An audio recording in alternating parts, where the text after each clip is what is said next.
পাটের বস্তা মুড়িয়ে প্রস্তুত করা হচ্ছে এক লাঠিতে থাকা ২৭টি মশাল। এরপর আগুন ধরানোর জন্য প্রতিটি মশালের মাথায় দেয়া হয় পোড়া মোবিল ও কেরোসিন।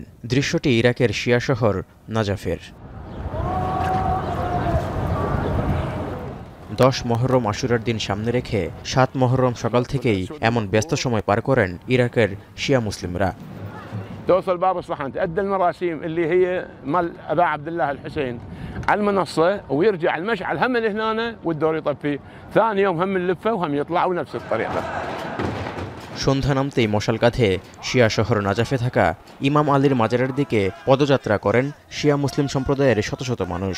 ঢোল বাজিয়ে স্লোগানে স্লোগানে স্মরণ করেন আখিরি নবী হজরত মুহাম্মদ সাল্লাল্লাহু আলাইহি ওয়াসাল্লামের ছোট নাতি ইমাম হুসাইনকে, যিনি ৬৮০ খ্রিস্টাব্দে আশুরার দিনে ইয়াজিদ বাহিনীর হাতে শহীদ হয়েছিলেন।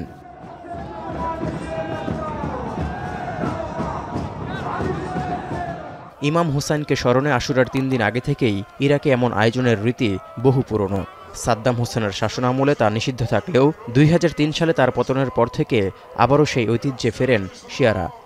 الفانوس يضيء علما للشارع لانه ماكو لا كهرباء لا كهرباء لا مواد اخرى، فهذا الفانوس من يشعله يطب للعزاء يطب للعزاء كإضاءة للعزاء। পৃথিবী শুরুর সময় থেকে ইসলাম ধর্মে মুহররম মাসের ১০ তারিখ বা আশুরার দিনটি অত্যন্ত তাৎপর্যপূর্ণ।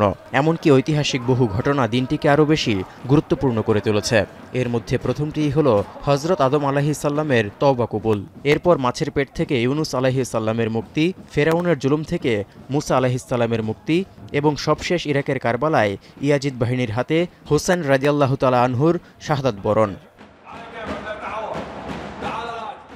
তৌহিদুর রহমান, এখন বিশ্ব।